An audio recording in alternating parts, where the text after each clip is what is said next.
Welcome to On the Bubble Podcast, episode 133. I'm your host, Basa Jayawada, and with me is my co-host, Yuki Lee Bender. Today we're going to be doing an episode on the fab fundamentals of having a game plan. I felt like this was going to be a interesting topic to talk about because I feel like not many people actually go in and talk about this exact details of this, of what we mean by having a game plan, but we do talk about it kind of a lot in our episodes as well. So I thought an episode just on this topic was going to be a good idea. But before we do that, we're also going to be recapping calling Akihabara that just happened this weekend. Yuki, you said you were going to go to Akihabara last week, but you didn't end up going? You want to talk about that a little bit? Yeah, so I had my flight booked. I was going to be staying with my cousin, and it was all packed. Morning of, I woke up, had my breakfast, had my coffee, and just kind of realized that, I was really tired. And I was kind of have some work stuff that I need to finish. And going to Japan I'm away for a week, but it's kind of like I'm there for 5 days, essentially, because it's like a day of travel on either end. Doesn't really help with either of those. It actually just kind of like makes both those problems worse. Travel and jet lag is tiring, and then also it doesn't really give me time to work on things that I'm behind on, so that will just pile up more. So I think I just kind of realized I was feeling just very stressed about going to this event and not necessarily super prepared, and also just kind of like not in it for personal reasons. So I decided to make the decision to stay home pretty last minute. I did get to cancel the flight. I think my flight was like $950. I got $800 back in flight credit, which I'm sure I'll be able to use. So yeah, overall not too bad. And I'm pretty happy. Like, I stayed home and watched the coverage, and I was very happy to be home.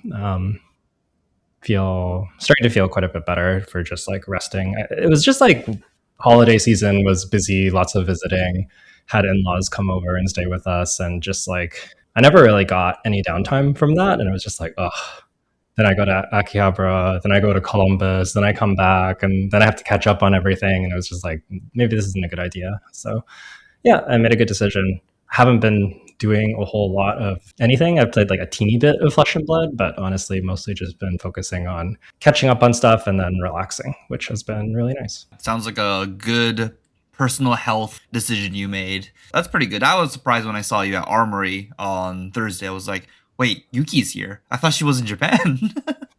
Yeah, I thought I was going to be in Japan too. And then I was just like, huh, this is making me happy. I don't know why I'm doing this. Mm-hmm. Did you end up going to the RTN on our local RTN on the weekend? I did. I was signed up and I was going to cancel and get my spot back because I wasn't going to be here and the RTN was capped. Yeah, I ended up being in town, so I decided to play. I played a Syndra deck, and I went 4-1 in Swiss, and then I dropped because I just wanted to give the slots to other people who need to get their invite. That makes sense. So yeah, the RTN in our locals, one of it is like very easily capped and it only has like 24 slots or so. And I think the last one is going to be like on the last weekend of the RTN season. And I'm going to assume that one's going to have like a bunch of people in it because there's a lot of people in Vancouver that plays now. Yeah, I think there'll be a lot of people there. There's also one on Vancouver Island, which is a significant trip to get to. It's like about 3 hours between driving and ferry each way. And yeah, but those are kind of like the three events that we have in our province. If you want to go to the US, you can, but not everyone wants to go to the US right now for various reasons. And yeah, it just means that like event access is pretty hard. There's basically like 12 invites for the province, assuming that there's no repeats, overlaps, and there is more than 12 people that want to go. So that was sort of my reason for dropping. I have to figure out what I'm going to do about the last weekend. I might just do a similar thing, play, and then just drop if I play somebody in top 8 that wants to go to nationals. That makes sense. For myself, this weekend I actually got to go and play Weiss at Vancouver Convention Center because they had the BCS regionals, which is like all the Bushiroad events. I didn't top 8. I got smashed by like a pretty good player on round 1, and then I had like my second loss somewhere like round 5 or 6, and that knocks me out of top 8. So but honestly, it's been like so long since I've had a lot of fun just playing TCGs and not really caring if I won or not. And It was a good experience, I think. It felt like a kind of refreshing back of like just playing a TCG super casually for fun. And then it's a 7 round event. And round 7, I ended up losing as well. So I went X and 3. But in round 7, I just completely got skill checked in the sense of like, I just didn't know specific cards in the game existed. And I could have played around it if I knew about it, but I just didn't know about these cards that existed. So I just like got completely owned. And I'm just like, yeah, that's on me. That's just like straight up on me for not knowing what cards do in this game. Yeah, the challenges of playing a TCG but not being like totally entrenched, where you just die to things that you didn't know exist because you don't know you're supposed to play around it. It's like a very universal experience across all TCGs, I think. What's the best example in this game? Reckless Swing? Losing the Reckless Swing in Flesh and Blood is like the worst experience you can have the first time. And imagine having that at like a calling, being like, oh, I've never played before, never played against a brute before, and they Reckless Swing you, and you're at 2, and you're like, what happened? I thought I was winning this game. Yeah, yeah. I think Poison the Well is like another card in this category for sure. Oh yeah, yeah. But Poison the Well is like feels like a sideboard counter card, whereas like Mm. Reckless Swing feels like they just always have it, just like a one of, and if you play against like a Reiner or something. Yeah, yeah. But like imagine you're just playing Verdance for the first time and you don't know that much about the game, and then you're like, somebody told me I should do this combo. I'm gonna try and do the combo, and then they poison the well you, and you're like, I didn't know this could happen to me. That's true. That's true. I feel like instead of Poison the Well, like Deny Redemption is a card that would Sure. really get me. Be like, what is this card? I can't gain life. Yeah, yeah, yeah. um, yeah, and I said I was gonna go to Tacoma for the RTN. Last minute, my car situation did not work out, so I could not leave Vancouver to go to Tacoma. So yeah, I ended up just staying home. So hopefully I can go to Victoria the week after. I'm not even sure if I can even go to that one or make that one, but we will see. It's gonna be tough if I miss that one as well. Yeah, and there's just one at the very end of the season. Then let's talk about calling Akihabara. Oh, actually, before we do that, do you want to do a Patreon shout out? Yeah, so just wanted to do a quick shout out for our patrons. Thank you to everybody who gives back to the show and helps us do what we do. We couldn't be doing it without you, and we really appreciate all of your support. And if you want to help support us even more and you're looking to get singles through a Canadian retailer, I would check out invasioncnc.ca, and you could use code YLB5 for 5% off all your singles at checkout. And that will also help them know that we sent you there, and yeah, that helps us out as well. So and helps you save money too. So yeah, thanks to all of our patrons, and also thank you to all of our listeners. I know not everybody's able to give back, but we appreciate you tuning in, listening to the podcast, enjoying it. That means a lot to us as well. So yeah, that's about it. Yeah, nothing like super new to shout out on Patreon. Probably we'll do some kind of weekly post this week. Maybe looking at, I might do like a deep dive on deck lists from Akihabara and like do like a video and talk about them and sort of give my thoughts on like we'll be touching on Akihabara a little bit, but just kind of like going more in the weeds on like deck choices and stuff from the top 8 list once they're posted. And yeah, I would be curious to hear from people about how they like that content because I haven't done something like that before. So yeah, if you want to let us know whether that was helpful and interesting or not so helpful, that would be good feedback. Because if people like it, I can keep doing it in the future, and if people don't like it, then I won't keep doing it. Let's move right into the calling Akihabara metagame. There was 282 players. This is a pretty big calling, actually. Actually surprised on how many people showed up.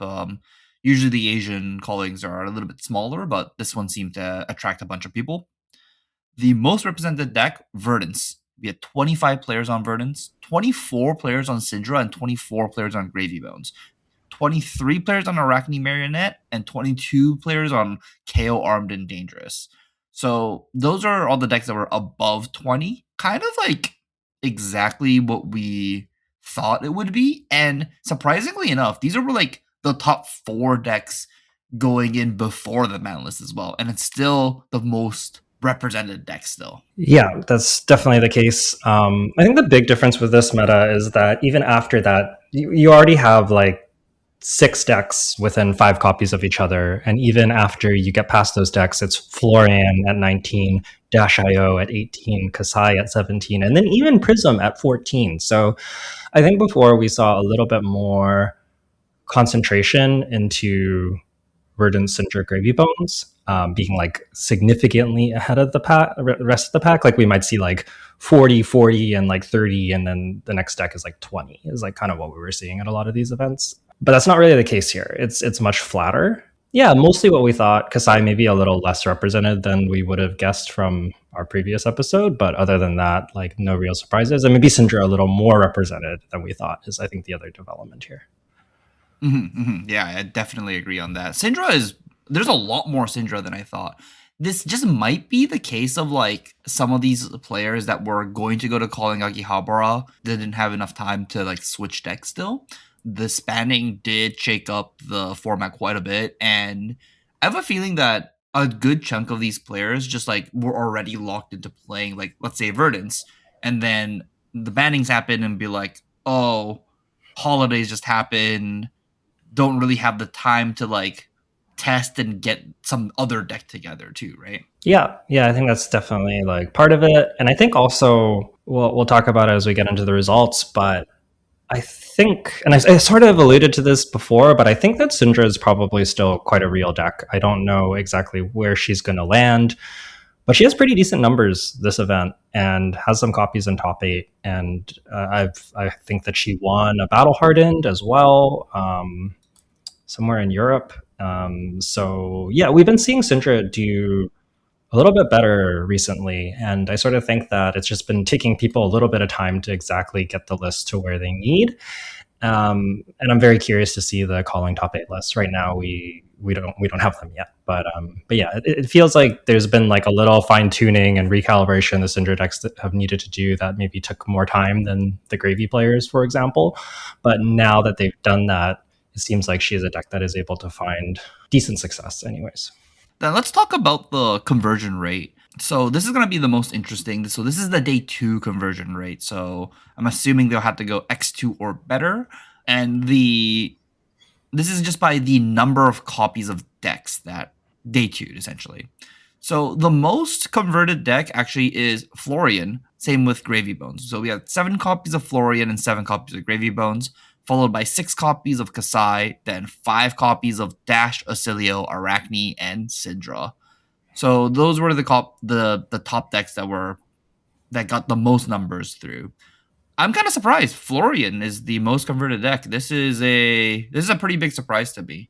Yeah, so kind of I guess the weekend before this calling, Michael Yazaker our current world champion, won a RTN on Florian, posted a photo of his deck list. It is quite a nice deck. It has 3 CMH and 3 Channel Millennium Tree, so Channel Mount Heroic and Channel Millennium Tree, and a whole bunch of Go again. It's quite aggressive. I know that list got a lot of buzz. I'm not totally sure how the calling top 8 deck compares to that one, but I've seen a lot of people playing that deck on Talishar, at locals, at our RTN, and it's quite good. I think it kind of adapts from, okay, I don't have Rootbound, and I can't sit here and block and wait until I get online anymore. So instead, I just have this high roll of I hit CMH and then I do 20 damage like 2 turns in a row, and then yeah, it's pretty hard to win the game from there. Well, that strategy was good even before, right?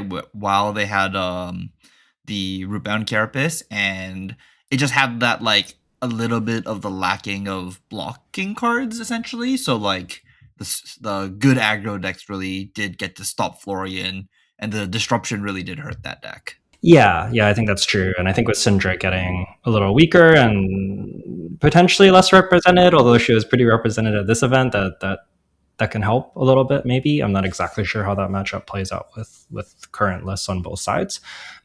But yeah, maybe that's like part of Florian's success. Also, Verdance not doing so well. We see only 3 copies of Verdance convert, 12% conversion rate, actually quite a significant underperformer for what was the most represented deck. And that's got to be good for Florian. I think that the more aggressive lists do have more game into Verdant, so that matchup's not quite so bad, which maybe further hurts Verdant's, but also I think Verdant's maybe getting pushed out by Gravy Bones and stuff like that is definitely a win for Florian.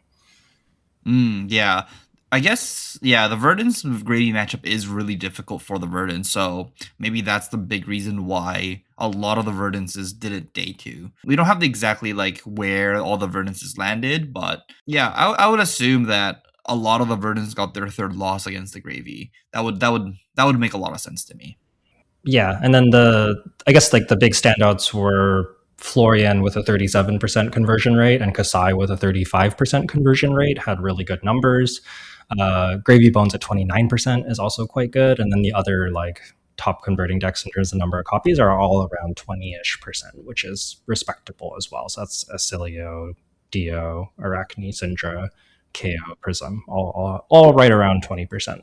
Yeah, nothing much to say there. We're not really gonna talk about the people with the 100% conversion rates because there was one Betsy in the room and the Betsy daytude, so they got the 100% conversion rate. I actually was going to shout out the Betsy. The Betsy was pretty hyped. They had a game, at least one game on stream, and Betsy ended up 14th at the calling. Actually, this was a full fatigue Betsy list, and you might be wondering why Betsy if you want to be the fatigue guardian. And the answer is that you get to play Nerves of Steel, and Betsy has Good Time Chapeau, which is a headpiece that has temper.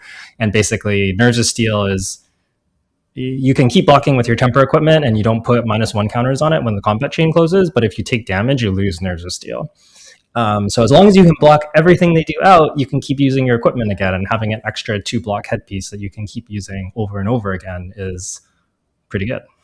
That is that is very powerful. And yeah, honestly, Good Time Chapo is like a legendary class card, right? Like in heavy hitters, they got the rare like specialization equipment, and a lot of them are like kind of comparable to like legendary pieces. So Good Time Chapo is a really good headpiece. So yeah, cool to see a deck like Betsy that I don't think anybody was expecting to really well at this calling. 14th is quite impressive. So yeah, very neat. Probably gets the extra edge from being like at hero presentation, they flip up a Betsy, and do you expect them to full fatigue you? Probably not. So if you present a clean 60, you're kind of dead, right? Yeah, that's true. Whereas if you're a Jarl, they're just like, you're fatiguing me for sure. Okay, so now we're going to go into the top 8. I'm just going to list out the top 8 heroes. So we have 1 Dash.io, 1 Acilio, we have 3 Arachne Marionettes, 2 Syndras, and a Florian. It looks like the Florians did kind of fall off, and only 1 top 8 did. Whereas the Arachne Marionette and Syndra's kind of like feels like they overperformed, and there's a bunch of them in top 8. Yeah, there was only 5 copies of each in day 2, and we saw 3 and 2 Arachnes and Syndras respectively make top 8, which is very impressive. And notably, no Kasai's. Kasai had 35% conversion rate, 6 in day 2, none of them got in. We did see one of them lose a very close game to Gordon Coco for Winninen. So that very easily could have been a Kasai instead of the second Syndra in top 8. So, take it with a grain of salt. I think the Kasai came in 9th, but yeah, no Kasai's in top 8. Yeah, okay. That is very interesting. I thought Kasai would make a top 8 of this event, but yeah, we just didn't see it. Yeah, 3 Arachne Marionettes. I'm kind of impressed about this Arachne Marionette deck. I haven't really looked into the lists, but we do see it get all the way to the finals of this event. But the winner for this event is Rosuke Urase, who was on Florian. So Florian actually took down this event. Do we know what kind of Florian deck this is? It's like a little hard to say because the stream games that I remember seeing of this player, at least in the top 8 stream games, were both the Marionette games. And against Marionette, you bring in all your D-Reacts because, well, D-React's very good against Assassin, not too many surprises. And Florian actually has quite a comfortable Marionette matchup, so long as you're able to block and play defensively. And even if you are on like the Michael Yazaker style CMH list, those decks still pack 9 D-Reacts, and you can board into that. So it's a little bit hard to tell it could have just been that style of list with like an aggressive sideboard, or like basically we don't know what was in the sideboard, but it looked like a pretty standard like mid-rangey Florian with a bunch of D-reacts was kind of what we saw in those Marionette games. Okay, okay, that's fair. I haven't watched all the stream games yet, so I wasn't sure. So yeah, well, either way, congratulations to Ryosuke, who takes it down on Florian. Is there any matchups or games here that you wanted to shout out here? Sam Sutherland's game against Gaichi Yamada in the semifinals is probably like the best watch if you're excited to watch back these games. The quarterfinals and finals games were not as interesting. I think Marionette Florian is just like a little bit of a lopsided matchup, whereas the Dio Marionette matchup was quite close and quite interesting. So shout out that. I also want to shout out Gordon Coco for top 8ing on Syndra, making semifinals. We didn't see his game against the Florian player, but he has been on a tear. I think he won like a PQ Plus or a Battle Hardened last week on Syndra. He won something last week on Syndra. He won a calling before the ban list on Syndra. Yeah, Gordon's been really performing on this hero, and honestly, seeing Syndra do so well, maybe I go back to Syndra for calling Columbus. I was thinking like, maybe I have to play Kasai. Kind of wish I could play Syndra, but there's some renewed hope for me seeing Gordon and seeing others do so well on Syndra. Okay, yeah, that makes sense. That makes sense. Yeah, I'm actually kind of excited to play Arachne Marionette once the deck lists come out. I might rip the Gaichi Yamada list and see if that deck suits me or not. Play a actual assassin that's not Huntsman that seems more playable. Yeah, I think Marionette's quite a strong deck and has quite a bit of customization available to it. You can build kind of like more stealth heavy to target the decks that don't want to block very much because you get more on hits, or you can build more dagger heavy, which makes you better into like the earth heroes and the blocky decks because, I don't know, reactions are just very tough to block and you aren't gated on action points, so you can create big turns really easily. Whereas if you have a whole bunch of stealth cards, those aren't quite as good against the earth decks. Yeah, fair enough, fair enough. Is it time to start playing yellow stealth attacks? Is that the next innovation of Marionette, or is that too big brain, or is that too small brain? I don't think you want yellow stealth attacks. The reds becoming breakpoints when they're marked is like really significant. If you're pitching, you kind of like you can pitch a yellow, but you kind of want to pitch a blue so you can swing Clave Chelicera. So like yellow is just sort of the worst of both worlds, I feel. That's fair. That's fair. Okay. Then that's enough about calling Akihabara. So we're gonna be talking about our main topic, which is gonna be the fab fundamentals of having a game plan. So we'll move right into this and ask Yuki, like, what is a game plan? Like, why do we talk about it so often?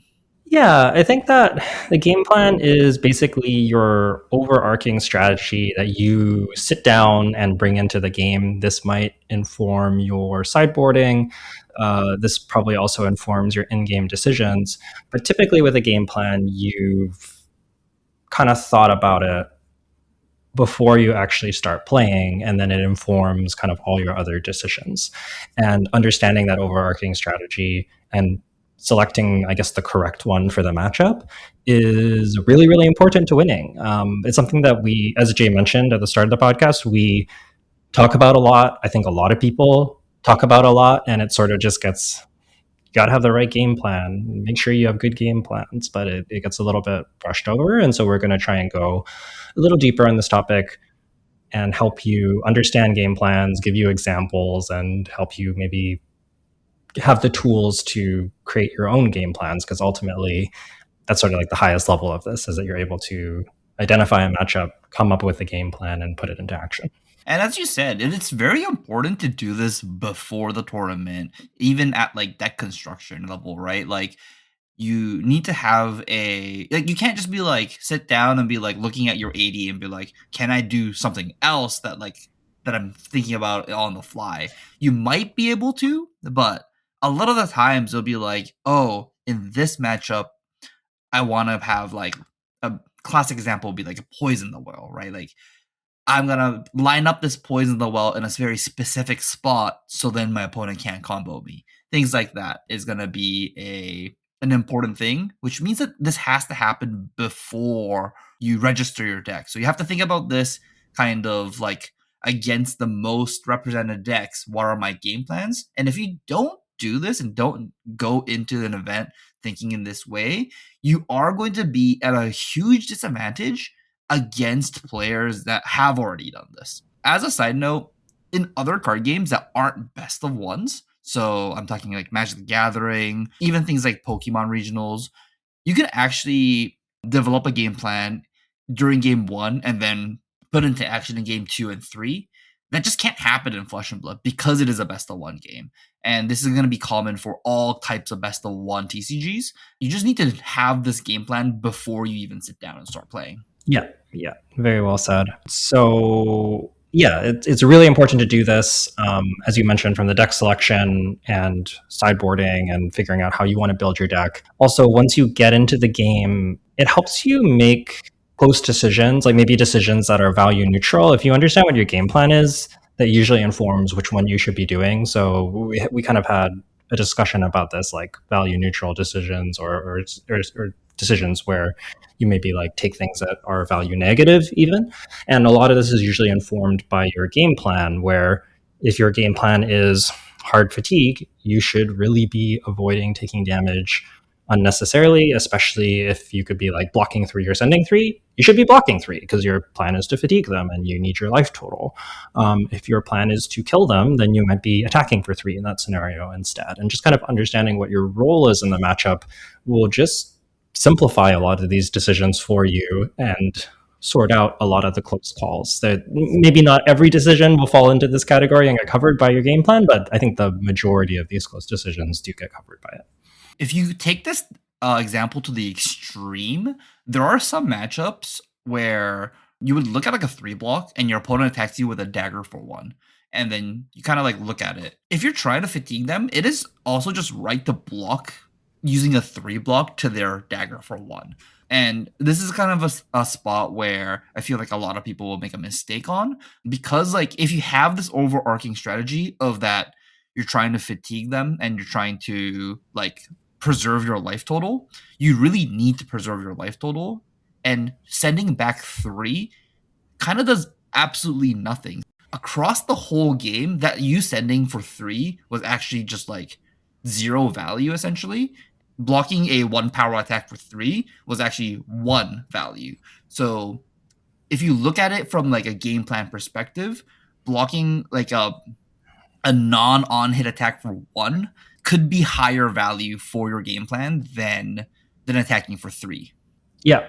It's, I think in most matchups, your default is to maximize hand-to-hand value. That's like your baseline approach to the matchup. And for the most part, that's pretty good. That gets you really far. And I think probably the majority of matchups in Flesh and Blood are about this value maximization. So that's like a good kind of like default starting point.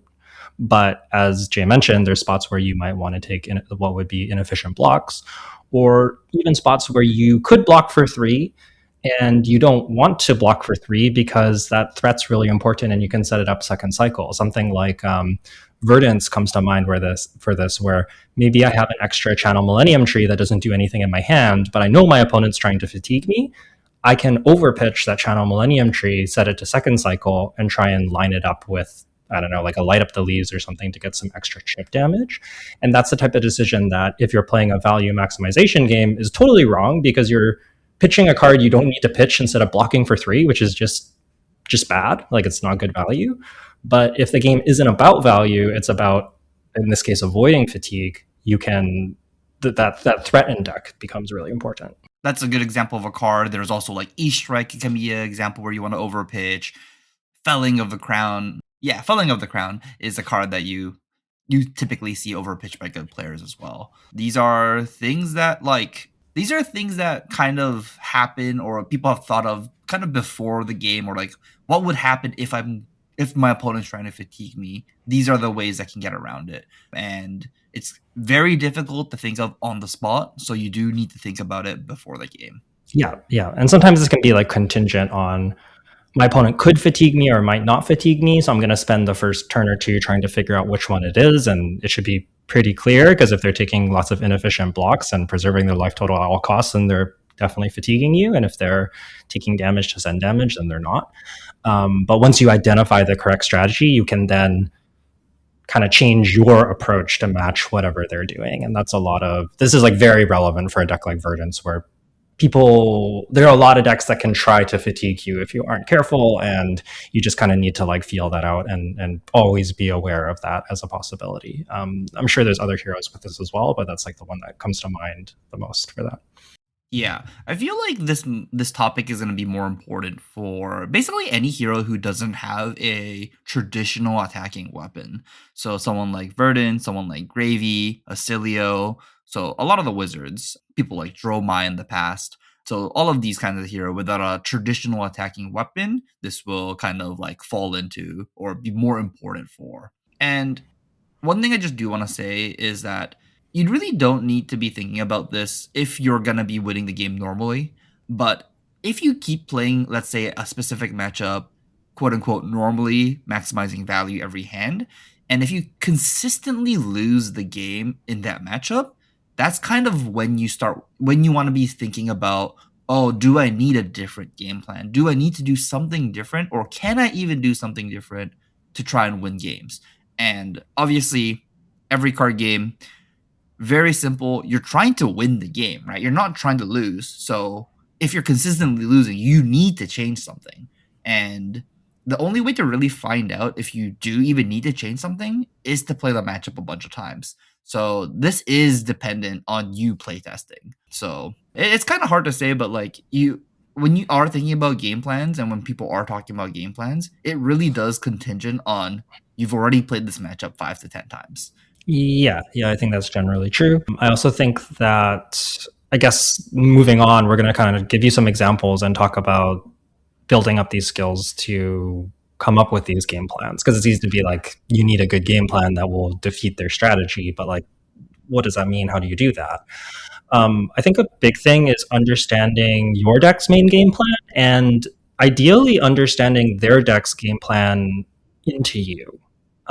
So this should be something that you can sum up in a sentence, 2 sentences. It shouldn't be long. It's kind of like, it's almost like a thesis statement going back to school. If you're thinking about an essay, your essay has a thesis statement, and that's the main idea. Kind of the same thing for your game plan. You should be able to sum it up very simply of what your deck is trying to do and what their deck is trying to do. So we can just kind of go through some common heroes in the metagame and describe kind of their baseline game plan, and what that is. So in the case of Syndra, you are usually the aggressive deck. You usually thrive in long game scenarios. So even though you're an aggressive deck, you get more and more value from flick knives and inefficient mask of momentum blocks as the game goes on. So you actually like dragging the game out. And one of your tools to do this is by forcing people to block mask of momentum. So basically, Syndra's main game plan in a nutshell is present a lot of damage across a lot of chain links and make mask of momentum as awkward to block as possible. And that's what she wants to do in every matchup, I think. Yeah, I think so. Basically, every single matchup that I can think of, that's what you want to do. Yeah. It's also good to think about in a sense of for Syndra, like where is your value proposition or where is your value coming from? And that is from either Mask of Momentum or from Flick Knives if it's across multiple turns. So you're kind of abusing one or the other equipment, and that's what makes Syndra like kind of a broken hero in a sense. And so similarly, like we can talk about Acilio. What is Acilio's main game plan? Pretty simply, it is to find a good combo turn and present a ridiculous amount of damage on the combo turn. So how do you set up a combo turn? You need your equipment and you need a bunch of what are they called? Sigils? Instants, basically. Any instant will do, but yeah, often sigils. Yeah, instance, and then you need Gone in a Flash. And then you just need to execute that. Your game plan is to set this combo up, and you just need to do your best to set it up and then present like a 30 damage turn. And when you are talking about these game plans as well, I just said you're trying to do a 30 damage turn with your God in the Flash combo, which also means that you also need to do 10 damage somewhere else to be able to kill your opponent. So that's also something that's going to be important when you're thinking about your game plan. This will be very similar for Verdance. If you're going to be setting up a Storm Strider turn to burn bear your opponent at the very end of the game, you have the reach of 9 arcane damage. That means you need to do 31 other points of damage somewhere in the game to beat your opponent. These are kind of easy ways to figure out what your role in your game is and what your win condition is. And that's also like a very important part about thinking about your own game plan. Yeah. And then I guess for Acilio and Verdance, another, like if you're getting into the minutia of their game plan, there's matchups where you go for one really big combo. This is usually against decks that block really well, where it's harder to leak damage. You need a bigger combo, so you need more setup. You need to be more picky about the turn that you're finding and making sure that maybe it's not just a Gone in a Flash turn, but you have a Sigil of Brilliance and you have Blast to Oblivions to bounce that Sigil and draw a whole bunch of cards. But if you think they're on Amulet of Echoes, you need to not take too long. So there's this kind of tension there. And then there's other matchups where you're against an aggro deck and they're not going to do much blocking. So you don't actually need a huge combo. You just need enough to outvalue them. So if you get a decent Gone in a Flash combo, you should go for that. Verdance is sort of similar with her Rampant Growth combo. If you leak a lot of damage, you don't need a big combo.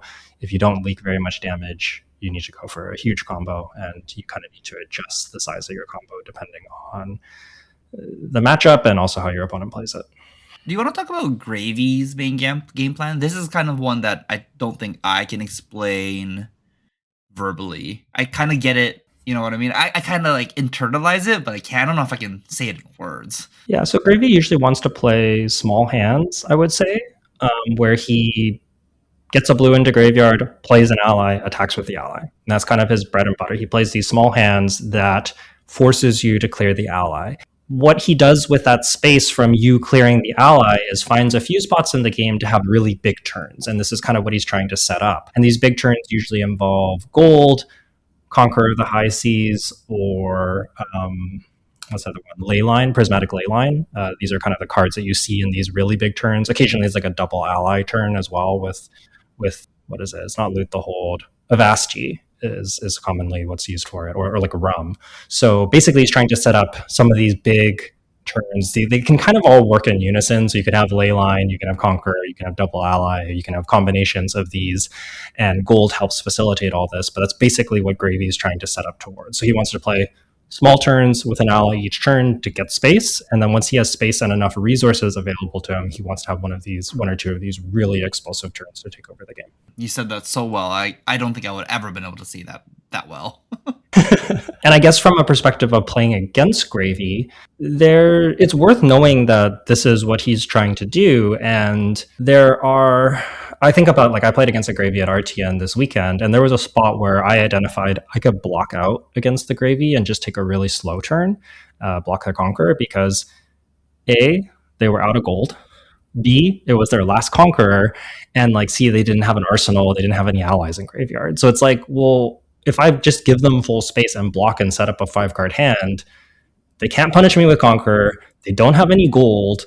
They've pitched some of their like what is it? Golden tipples, and like they just don't have any allies ready to go. So like the chances of them having a decent turn or creating a power turn there is just so low that I'm pretty happy to block out and take a setup turn. And I think their turn was like one pass or so. And on the other hand, if they have like 5 gold, a bunch of allies in graveyard, a rum, an arsenal, it's like if you pass there, you might take 20 damage. Like it's really dangerous to pass there and just block out. So yeah, I think that's a good example of where like understanding what their deck is trying to do can help you identify in the moment, like, is this a spot where I can get Gravy space, or is this a spot where giving Gravy space is really dangerous?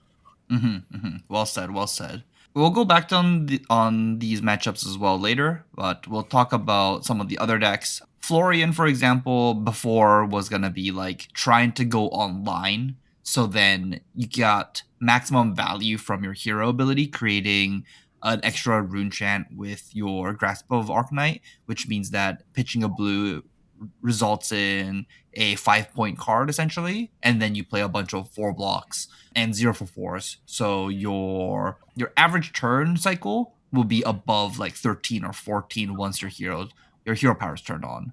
And now, because that game plan has kind of not disappeared, but is now no longer stable enough, we're seeing these Florian decks move to these Channel Mount Heroic type decks.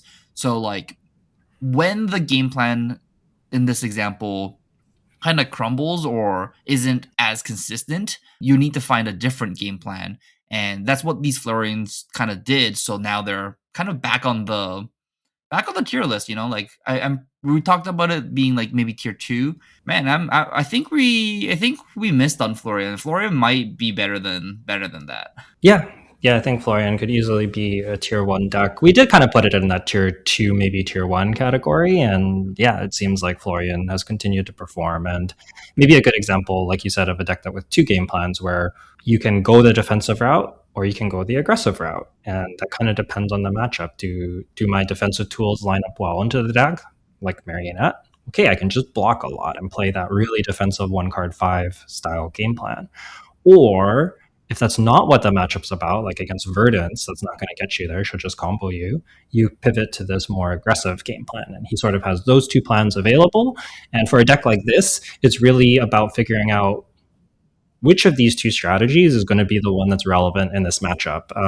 Am I the aggressor or am I the defensive deck? And does a long game, another way of thinking of this is, does a long game favor me or favor my opponent? If it favors you, you want to be aggressive. If it favors your opponent, you want the game to be as short as, sorry, if it favors you, you want to be defensive to drag the game out by blocking. And if it favors your opponent, you want to be aggressive and make the game as short as possible. There's a couple decks I just want to shout out, which I guess first we'll talk about Kasai. Kasai's game plan is kind of very simple. It's to get maximum value from Valiant Dynamo. That's kind of your power card in Kasai, is Valiant Dynamo. You kind of just need to do everything you can to make sure the counter comes off of Dynamo every turn. You get your value from your Dynamo by blocking with Dynamo every turn, essentially. Which means that this deck has this weakness of, if you can shut off their Dynamo somehow, there's multiple different ways you can do this. You can make it very awkward for the Kasai to convert their hands or to get full value from their cards. And because like Kasai's cards are still a warrior, right? Like they're still just like 0 for 3s that convert pretty well. And that means that each hand cycle usually only converts for like 12, 13, maybe 14, right? Like it's not like a Syndra deck that can go like 4, 4, 4, 4, 4 and convert their hand for like 16 plus afflict knives every turn. So I just wanted to shout this out just because like knowing what Kasai's game plan here is really important. And when you're thinking about how do I beat Kasai, it's just important to know where Kasai is getting their extra value from. And if you can shut off Dynamo either by just not attacking them, only presenting, let's say, if you're like a ninja, you can go like 3-3-3 and not presenting that extra like point where it's efficient for Dynamo to block. It can make it really awkward and make it very hard for Kasai to execute what their main game plan wants to be. Yeah, I agree with all those points about Kasai and Dynamo, and maybe just small addition that because Kasai wants to grind out Dynamo's value and I guess some copper and gold value as well, she really likes long games typically, and she likes doing some blocking to extend that game. And basically, as long as she can reset Dynamo, she's pretty happy because that's where most of the value comes from. Like, for example, if you play a red Blade Runner, you get 2 into 5 plus a Dynamo's reset, which is a 2-card 8, which is fantastic. But then most of your cards on top of that are just +3, which isn't great. And you can block for 3 or attack for 3. But if you like a long game, you would rather block. So what this means is that Kasai really kind of likes playing smallish hands where she blocks a bit.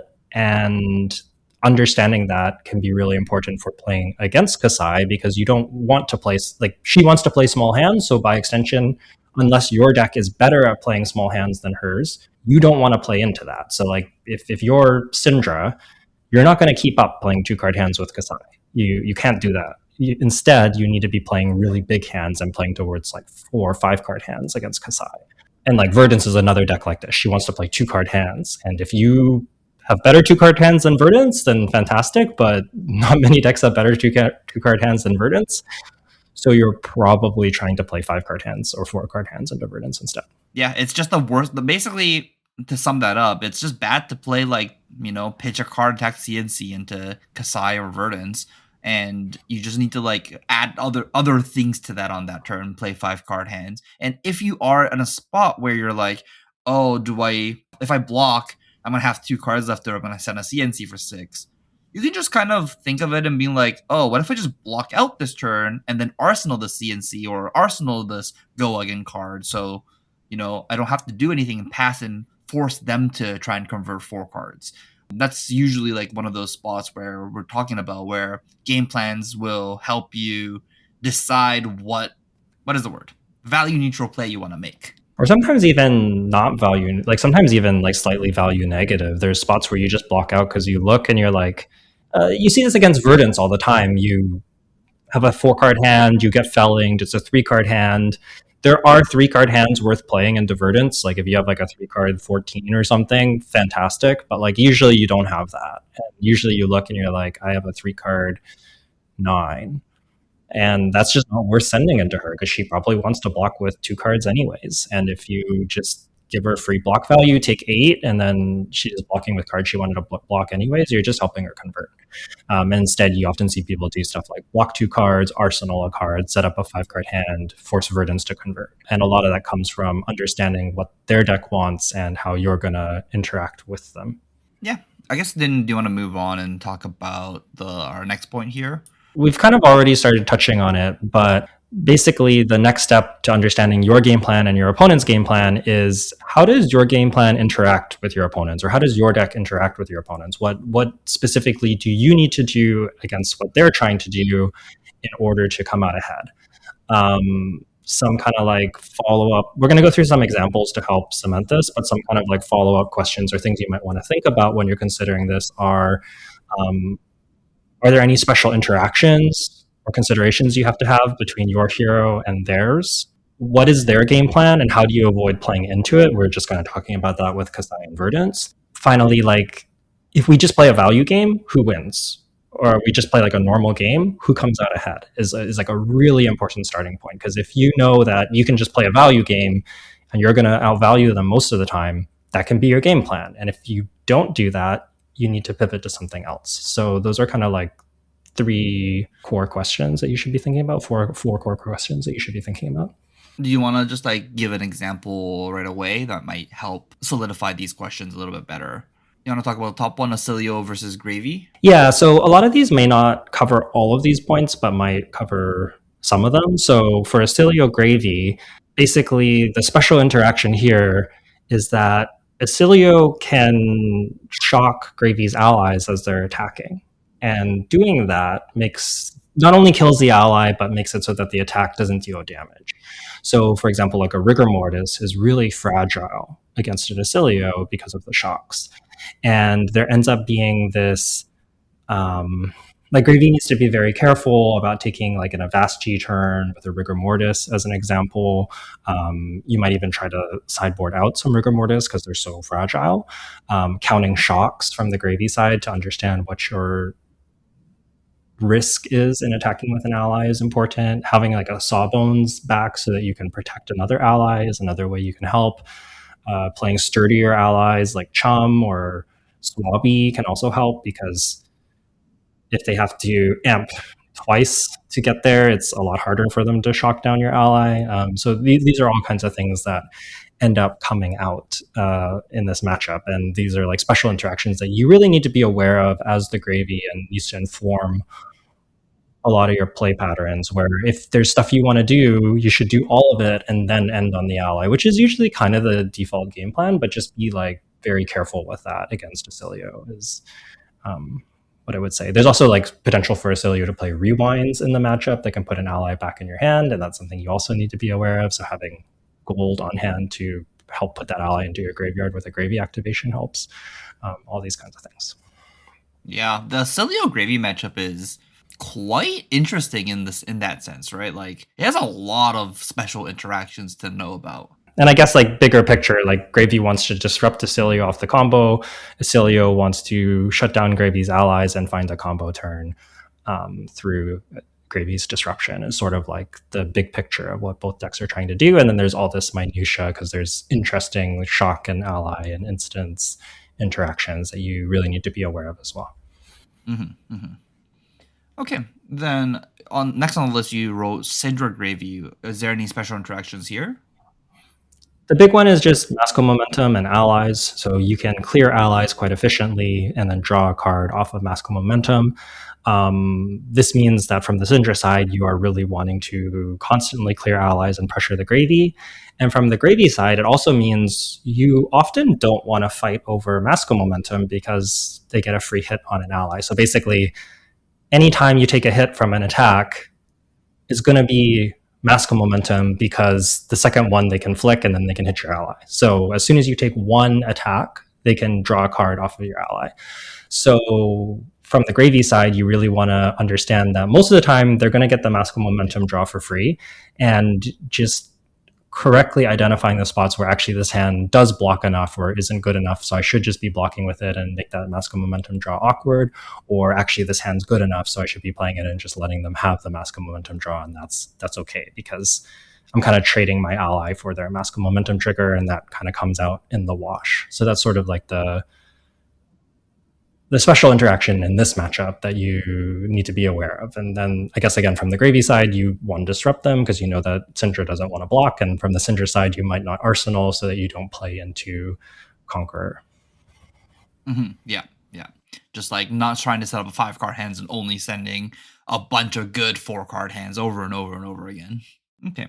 What is the Syndra versus Verdance matchup that you have the next bullet point down? Yeah, so this is just an example of like Syndra wants to constantly pressure Verdance's hand because Verdance wants to play. Verdance basically always wants to play a 2-card hand. She can't win a long game because Flick Knives will burn you down. So you need to play 2-card hands. Syndra wants to make it as hard as possible for you to play 2-card hands by threatening Masco momentum with breakpoints. Of course, Verdance has armor, so there's some like working through this armor. But yeah, Verdance is constantly trying to present threats. Syndra is trying to keep Verdance off of those threats or punish Verdance for those threats as much as possible. And then there's also this like, don't play small hands into Verdance from the Syndra side is like the other key heuristic here. And if, manage Plow Under appropriately, where often you want to avoid arsenaling into Verdance because of Plow Under. If there's a spot where they can't plow under you because they don't have enough decompose, maybe you can arsenal. So there's some challenge in picking your arsenals. But basically, yeah, play towards big hands, make her pay for as much as possible, pay life as much as possible to keep her 2-card hands. That makes sense. So I know the next bullet point is going to be an interesting question. So Kasai versus Verdance, we talked about how both decks kind of want to have 2-card hands or small card hands. What's the interesting how does this matchup play out? Yeah, so there's kind of this question of we both want small hands or we're both good at playing small hands, so who's better? Turns out Verdance is the better deck at playing small hands. A lot of this is because of Storm Striders. You kind of walk each other's life totals down and then Storm Striders will kill you. And once she gets online, she also just tends to outvalue you as Kasai. So for these reasons, you can't really just play a standard value game as Kasai. So what's the pivot? The pivot for Kasai is you play Crown of Dominion. You never activate the gold to get the free Kasai swings. And instead, you're trying to find 1 or 2 spots in the game to get gold, usually through Riches of Chopoldani or through your Kasai activation and creating a really big turn where you have reactions to push it over through Verdance's blocks and get gold. And then you want to raise an army for usually about X is 3, sometimes 2 is fine depending on the game. If you get 4, that's like fantastic. But basically, Kasai wants to play towards this big raise in army because Verdance isn't very good at killing the allies. And then those allies can kind of snowball you throughout the rest of the game.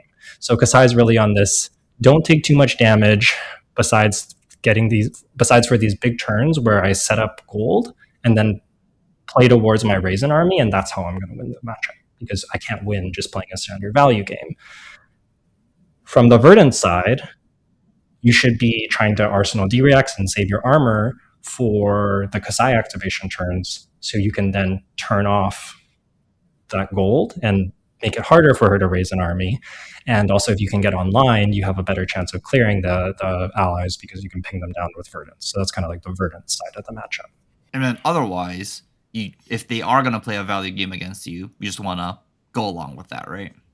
Yeah. You're kind of comfortable just playing your standard game plan, and the big adjustment you need to make is fight over the gold, and the other turns you can just, if it doesn't have nasty on hits, then you just don't care. You outvalue them. So you can just rely on your Verdance mostly plays a normal game plan with like a small adaptation to understand, well, Kasai's win condition is really the gold or a whole bunch of copper for blood on her hands.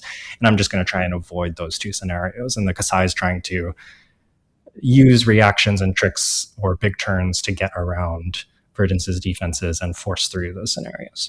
That's an example of like a matchup where if you just played normally, Kasai will almost always lose. So you just need to make sure you have a game plan as Kasai. And the only way to figure this out is just, you play a couple of games into Verdance and see what happens if when you play, quote unquote normally. So last on this list, you wrote Huntsman versus Verdance. I know a lot about this matchup, but I feel like this is one of those like super unexplored matchups. Yeah.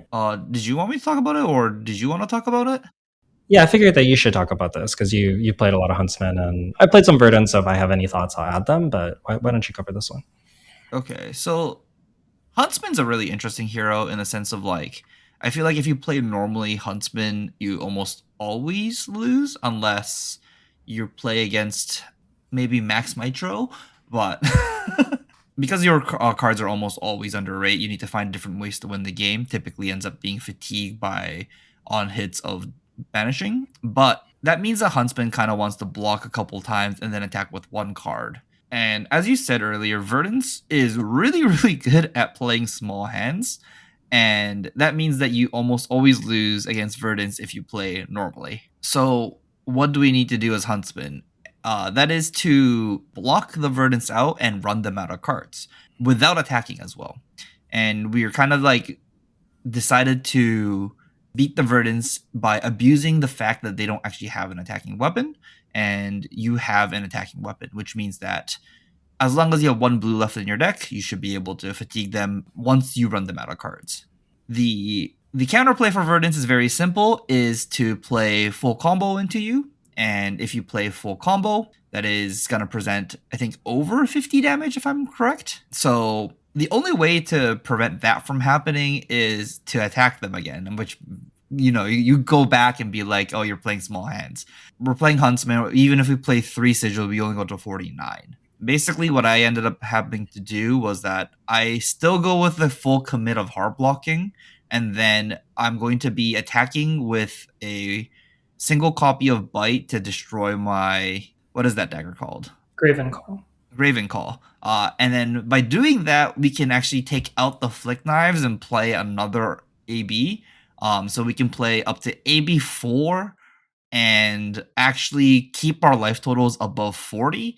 Play 3 sigil, go to 49, and then I pitch stack Fiddler's Green with Codex of Frailty, so then you can discard the Fiddler's Green if they don't attack you, and you can go up to, is it 55 or so? It's 18 more life, 58. So you can go up to 58, and as long as they don't play the weapon that amps equal to the number of damage you dealt, what is that? Surging Aethertide? You should be able to run Verdance out of cards by the after like a 55-minute game. Yeah.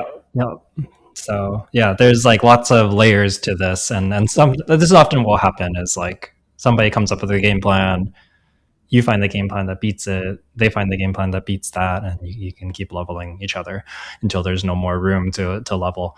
But yeah, that's like kind of like a great example of a matchup with like a lot of counterplay on both sides. There's also this like mini game of Hunted or Hunter, where if you Hunted or Hunter and name life and banish all their rampant growths, they can't win the game.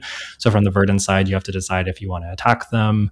There's also like strategies of Verdance trying to counter fatigue with like red evergreens, and you can counter pitch stack with coercive tendencies. So there's like a lot of different approaches and layers to this matchup. But basically it revolves around Huntsman trying to fatigue Verdance and Verdance trying to avoid getting fatigued through either combo or just raw fatigue by damage.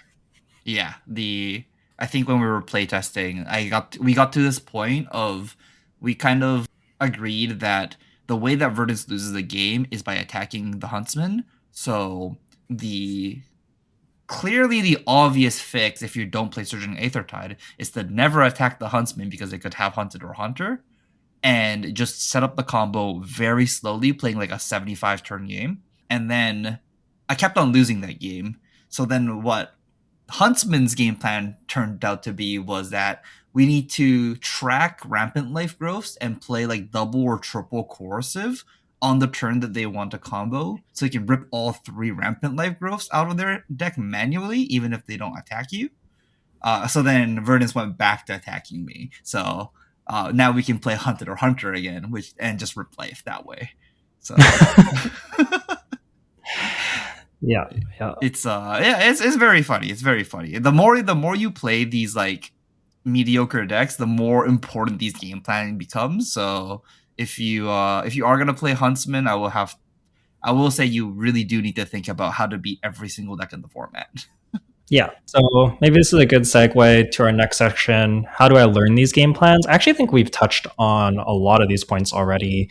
One that you probably got from that conversation about Huntsman is trial and error, or testing, as we like to call it. But basically, just trying stuff out and then trying to counter it and then trying to counter the counter and so on. And this is how game plans develop. And I think Jay mentioned it at the start, where like your baseline should be, what if I maximize value? Okay, maximizing value doesn't work. What else can I do? Sometimes that's a pivot within your deck. So you could board Florian the defensive way and board Florian the aggressive way.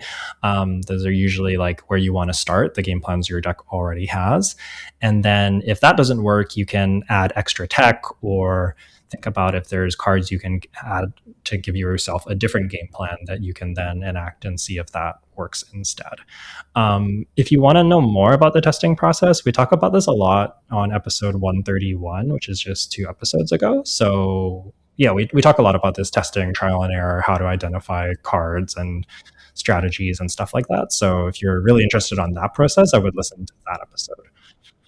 Yeah, I agree with you on that. And the kind of like building on or size, like a very similar note, I really like this point. It's just play both sides of a matchup. Yes, you want to learn your deck and like you need to know your deck inside out, but it really helps to play the other deck and see what it's like for that, playing that deck and how it feels. Because you get a lot of information just by being just by trying the deck, even like two times, like that's enough. Like if you play that matchup from the other side, you'll really figure out like kind of like what really hurts you and what really doesn't do anything against you. Essentially, this is kind of like how I figured out Poison the Well. It was just not a card that you can play into Verdance. Yeah. I think if you play the other side of the matchup, and specifically look like, okay, what does my opponent want in the matchup and what's challenging in the matchup, are like things that you're trying to figure out when you're playing the other side, and be like, man, when my opponent made this play, it was really hard for me. For example, like when I'm playing Marionette and my Verdance opponent keeps back cards to block, and I want a Codex of Frailty, and they can just block, get back a felling, and then felling me, that turn cycle is pretty bad for me. And that's like something that you can then go, okay, well, that was annoying from the Marionette side. When I play the Verdant side, I can try and make sure that I keep back armor or cards to block their Codex of Frailties, and maybe like leave some open arsenals sometimes where I just like shut down their ability to Codex of Frailty me. And all the like, there's tons of examples of this, but basically you can learn these by playing both sides of the matchup. And you don't need to play a ton, but understanding your opponent really, really helps with all of these game plans. Just the Huntsman example again is Leave No Witness. Leave No Witness is typically a very strong card. This is the 0/4 on hit banish to arsenal. Attacking with this card feels like it's always correct because it blocks for 3 or attacks for 4. In reality, you know what the most common card your opponent arsenals against Huntsman is? It's just a D react for 4. So when you attack with Leave No Witness, you just let them convert their D react for 4. It's actually kind of like usually better to block with your Leave No Witness than attack with it. It's kind of interesting, but that's kind of like the things you will end up learning if you just play the other side of the matchup, because you'll be like, oh, I need to be careful about specific things. It's one of them is Leave No Witness, so you just arsenal a Sink Below and you just leave it there until your opponent attacks you with a Leave No Witness. And then even if they push it up, as long as you de-react it, you don't get punished ever. So if you play the other side as like, against Huntsman, or like honestly against any assassin, you kind of figure out that, oh, if they have a parked arsenal, it's probably a D-react waiting for your Leave No Witness. So these are things that you can figure out by like playing the other side. Mm-hmm. Absolutely. The other way that you can learn these things is just by talking with other players, ideally people who play the matchup that you're interested in. So if you're wanting to learn about the Verdance matchup for whatever your deck is, talk to your local Verdance player, your friend who plays Verdance, and ask about their perspective. Specifically, like what is it that they want or are trying to do in the matchup, and what kind of spots or plays are challenging for them in the matchup. Like before, when I was testing Lexi a whole bunch, Lexi has like a whole bunch of different on hits and arrows that you can put in your blue base, and my joke was always just like, I just want to find whichever arrows make my opponent the most miserable. And like that arrow that makes my opponent as unhappy as possible is like probably the best one. So I'd often ask my opponent, like, how annoying is this like sleep dart for you here? And then like I just keep asking them, like take note of how annoying sleep dart is for you. And at the end of it, they were like, it was pretty annoying. I really didn't like that. I'm like, great, it's going in my deck. Or they're just like, it was okay. It didn't do that much. I'm just like, maybe we can do better than Sleep Dart. Sleep Dart could be any card, but that's like the basic idea. Yeah. What most people were playing back then was infecting shot blue. Yeah, you got to play a whole bunch of blues, so you could play like more than just infecting shot. But there was a lot of like customizing your blues, customizing your reds for different matchups, and it's just like a great approach in general. Is just getting the other perspective. I think this is at its strongest if you're like practicing with a person, then you can talk about the games after you practice them. But you could also just talk with like your local at Armory about a matchup and be like, here's what I know about the matchup or what I think. What's your perspective? And then you'll probably both learn from that exchange, honestly, or at least one of you should learn. Or even if it's just, we understand the matchup the same way, like that's valuable too. No, the best one is the conversations that start with, I can never lose against this deck. And then the other person goes, what? I can never lose this matchup. Yeah. And then somebody is probably wrong, and playing games is probably pretty valuable.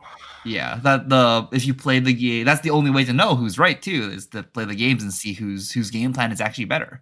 It's like one of my favorite parts about Flesh and Blood is it feels like there's like these matchups where it kind of feels like understanding what the matchup is about and correctly identifying that is like a lot of who wins. It's like two people go into the matchup, they have different ideas, and you get to see whose idea comes out on top. It's very interesting. It's very like fun and rewarding, I think, when you come up with a game plan that really works. Yeah, I agree with you. The only downside to this is that I've played enough Huntsman now to understand that that deck actually just can't beat any decks.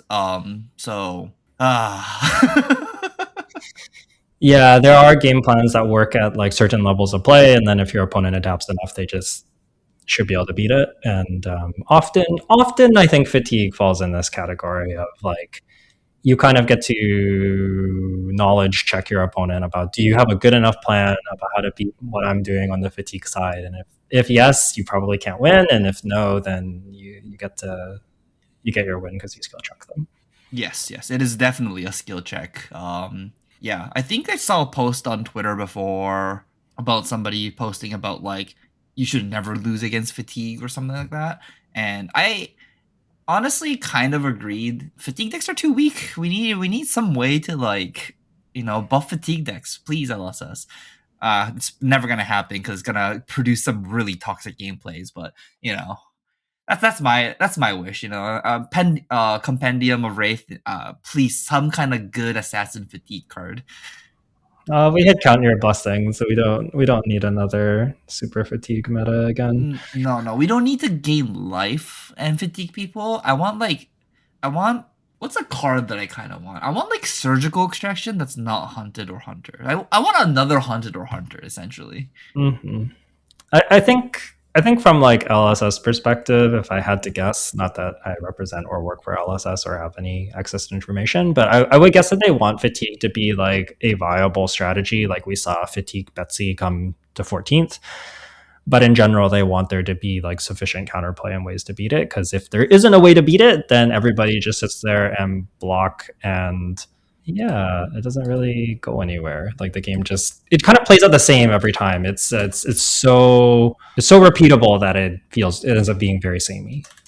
That is fair. That's why we need to create fatigue matchups that are interesting, you know, like the Verdance Huntsman matchup. That matchup is super interesting. Oh, okay. All right. So yeah, so the last point that we have here says making a game plan on the fly.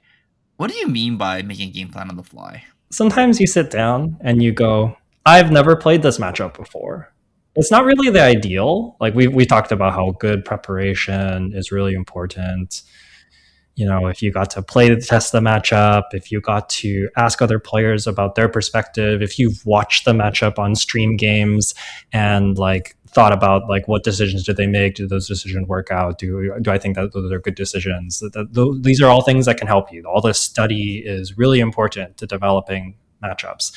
The hard part about Flesh and Blood is there's like 40 heroes and you don't really necessarily get to play all 40 of those matchups equally. And especially for some of these rogue decks like Betsy, you might not have had much practice in the matchup, especially if you're new on the deck, right? Like maybe you picked up the deck 2 weeks ago, you're going to RTN, you've played all your main matchups, you're really prepped, and then you play against, I don't know, like Teklovossen. And it's like, well, wasn't one of the ones I tested. I don't know what to do.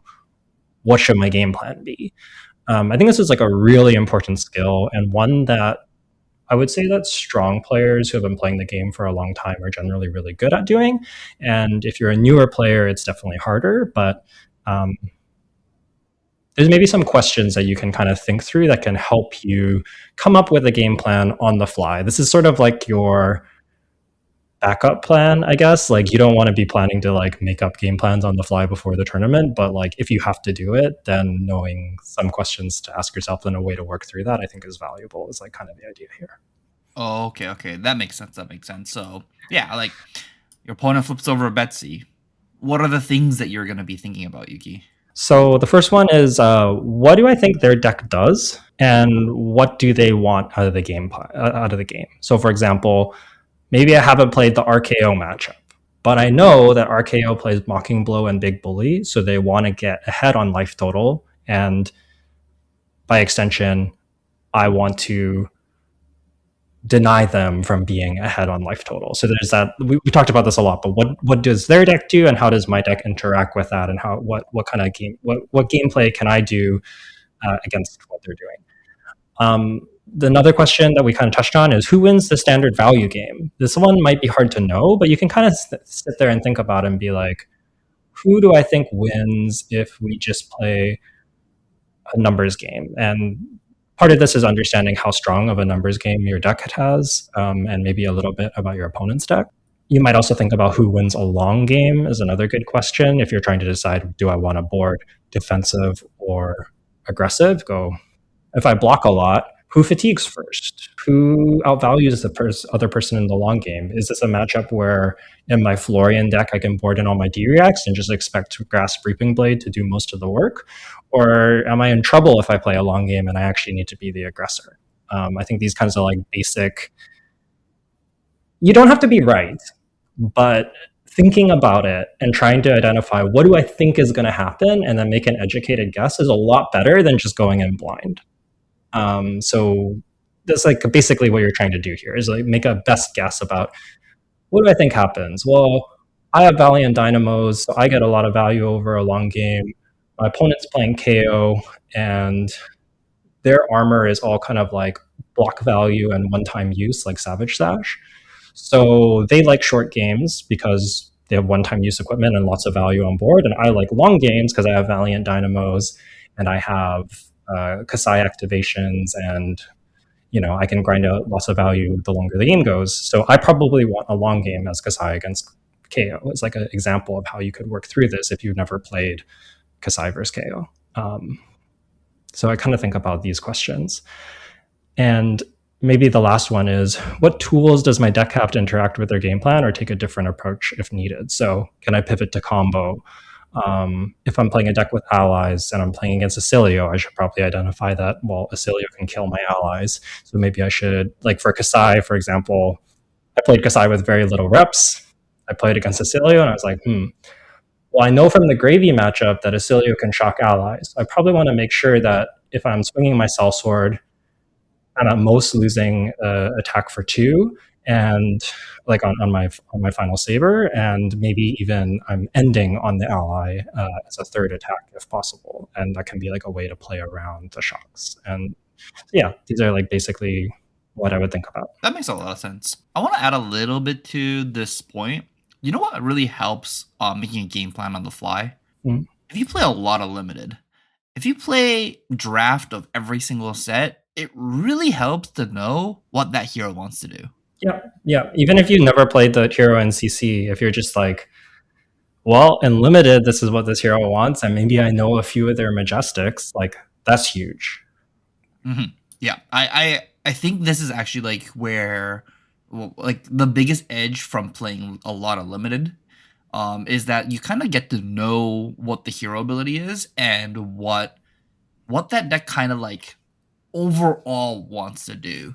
You know what Pallades kind of wants to do from limited, right? Because they wants to play a bunch of auras and attack with a confidence, and that's going to translate to CC as well. And Flesh and Blood is one of those games which is really good at having a draft format that wants to do the thing that the deck wants to do. Essentially, it's very rare for like a deck to be vastly different from the draft environment and the CC environment. I actually can't think of a deck that's that different, honestly.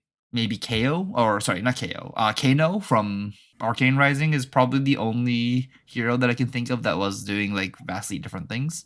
Yeah, yeah, yeah. I think there's like maybe a couple others. I can't think of them, but there's probably some others. Like maybe like Riptide. Riptide was basically always a fatigue deck and could be aggressive, but like for the most part, you kind of know what the deck wants to do from limited. So I do think that's a great shout out. Maybe like another like side point is that these questions about making a game plan on a fly is like very similar to like in a way to what you do when you're testing and you're trying out different game plans and trying to come through things. Basically, the skill of like thinking through how our game plans interact and how to counteract the other person's game plan is useful if you haven't played the matchup. Is useful if you're practicing the matchup as well, though, for maybe like being like, what do I think is a good starting point? Like, for example, with Kasai Florian, my starting point is like, well, Florian, I maybe haven't played the Florian matchup, but I played the Verdance matchup, and Florian blocks better than Verdance, so I probably can't play the value game, you know? And I can just like start with the make lots of gold and make lots of men plan, and that's going to be kind of like my main game plan, and maybe I can do other things to help that, but that's like the direction I think I need to go. It is worth mentioning that you'll probably want to try things at least once, because sometimes you can be surprised. So don't like fully write things off without trying them and testing. But yeah, thinking through these like hypothetical, or I think like Hayden Dale on Arsenal Pass always talks about the theory of the matchup a lot, and I think this is a lot of what he means by it, where it's like, what do you think is going to happen based on what you know about both decks, and that's really important. Very good shout out on that. So that's kind of everything that we had written down for game plans. I hope this was pretty helpful, or like at least if you weren't already thinking about this, that now you know what to think about when when we're talking about game plans and why game plans are important. Is there anything else you wanted to add to whatever we were talking about right now? I don't think there's too much. Maybe just like a point I'll emphasize is if you are, I think I find this sometimes with people who are like really, really devoted to one hero and like exclusively play that hero, that if you, sometimes you're at a point where like you know how your deck works and you make good choices with your deck. And if you feel like you're not understanding matchups, or you're like don't know like how you're supposed to win certain matchups, that's probably a cue that you should be trying to play those other decks that you're playing against to learn more about the decks and learn more about the game plans. Because at a certain point, if you've played like 200 games of, I don't know, Kasai or Dorenthia, or I don't know why I'm saying Warriors, but like whatever hero, you probably know like most of the basic mechanics of that hero. And not to say you won't learn anything from playing your 201st game, but there's like really steep diminishing returns, right? Like the chances of you learning something meaningful is like really low, and it's probably something really small. And so I think if you're at this point and you're kind of like finding that there's matchups you don't understand, try playing the other decks and try learning more decks. And I think just branching out and understanding kind of the full game and understanding all the heroes in the game is like the next biggest level up you can make, and maybe starting with those key matchups that you expect to see or those ones that are challenging. You're not going to learn every deck overnight, but I think the more you can build up just like general knowledge about all the heroes in the game, the more you'll find that it just like really, really helps you. And it actually also helps you swap between decks if that's something you want to do down the road as well. I think that I'm sort of very lucky to be in a spot where now I can pick up decks pretty quickly. And a lot of it is just because I've played almost all the decks at least somewhat, and I kind of understand all of the decks. So a lot of things become very transferable where it's like, like I mentioned, I haven't played the Kasai Florian matchup, but I've played the Kasai Verdance matchup. And sometimes it's even like different hero in the matchup, but like similar type of hero. And you just sort of intuitively have good educated guesses about how the matchup should go based on that theory that you've developed from other heroes. So yeah, just basically if you're at a point where you feel like you're plateauing, especially if you're only playing one deck, maybe consider branching out. I think you'll get a ton of value from it, and a lot of that value will be through these game plans and matchup knowledge. Yeah, totally agree. Totally agree. And branch out to different classes. Don't stay within your same class. I think that's something I would want to say. Drastically different heroes, I think, different styles of gameplay. Yeah, moving from marionette to slip through the cracks is not is that's not changing decks. Yeah. And if you're like worried about this, what I'd say is the best time to do this is usually after a qualifier season or like at the end of a season. So, we're going to have RTNs wrap up end of the month. We have a few weeks until Compendium comes out, like 3 weeks, I think, until Compendium comes out. That's a great time to just pick up a new deck and be like, I don't know anything about Verdance. I've never played this deck, but I hate playing against it and I can't beat her. Maybe I'm going to pick up Verdance for a week or two, try playing it. This could just be on Talishar, or maybe you can borrow the deck from locals if card acquisition is a barrier, which it very well could be. But yeah, pick up another deck and just make it a project for a week or two. It's kind of like a good palate cleanser so you don't get burnt out on the game, and you probably learn a bunch of new stuff. And who knows, by the time you get to next season, maybe you have a new deck you can play if you really, really wanted to. And even if you decide you don't want to play that deck, you've probably gained a lot of knowledge. So yeah, I'm like a really big learn new decks in the off season. It's like probably the best thing you can do. You kind of just like understand like the weaknesses of that deck too, right? Like every deck has a weakness, every deck has a thing that doesn't want to happen, and you experience it firsthand by playing the deck. The just like playing a matchup by just trying to be as annoying as possible for the other side is just like actually super effective and super real. Just like, I've played this deck, I hate when people do this, and you just try to do all the things that you hate, and like that's like actually like probably good enough, honestly. Like even at like pro tour level, there's matchups that I play in this way where it's just like, I haven't really actually tested this matchup, maybe I should have tested this matchup, but I didn't get around to it, or I have very minimal reps, but I know how to play that hero and I know what the hero doesn't like, so I'm just going to do all the annoying things, and then hopefully it gets there. And honestly, I think it's really strong. Yeah, my favorite last format was when I was playing Huntsman into Syndra. Syndra brings in their shelters into me, and then I like look at I look over and I see an Arsenal card. I'm like, that's been there for a while. That's probably a shelter from the storm. Have 2 cards in hand. I don't want to attack with my dagger. Pass, draw 2. Yeah, now I can take the basket momentum hit. You can't Arsenal the card if it doesn't have to go again. Those are like small things you can do. Be like, the way I lose this game is if I attack with a dagger and they block it with the shelter, I lose. Yeah, I got our local, I think Devin with this at the last RTN. I kind of just like picked up that his hand was probably shelter, so I just stopped attacking him for a couple turns, and then it was pretty clear it was shelter. So yeah, but it ended up being the draconic defense reaction. Display loyalty? No. Loyalty of the Grave? Loyalty from Beyond the Grave. The Loyalty from Beyond the Grave, yeah. And then I got to block with Hunted or Hunter and saw Loyalty Beyond the Grave on the top, and I'm like, I'll name that card now, rip it out of your arsenal too.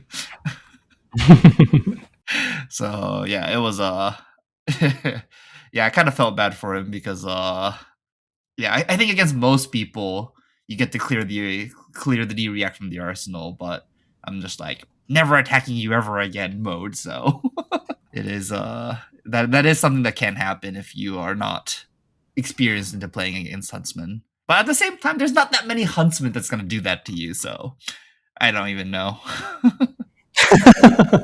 Any last thoughts before we wrap things up here? Nah, it's long enough. Let's wrap it up here. All right.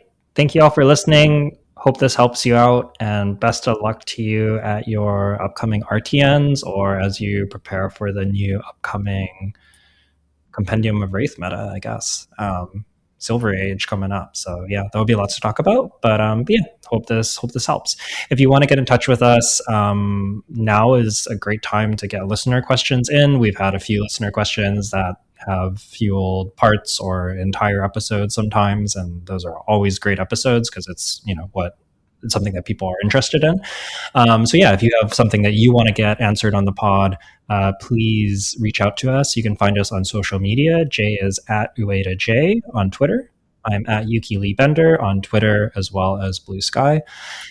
You can also email us at onthebobble@gmail.com or reach out to us through our Patreon Discord. That's available to all tiers, and that's patreon.com/onthebobble.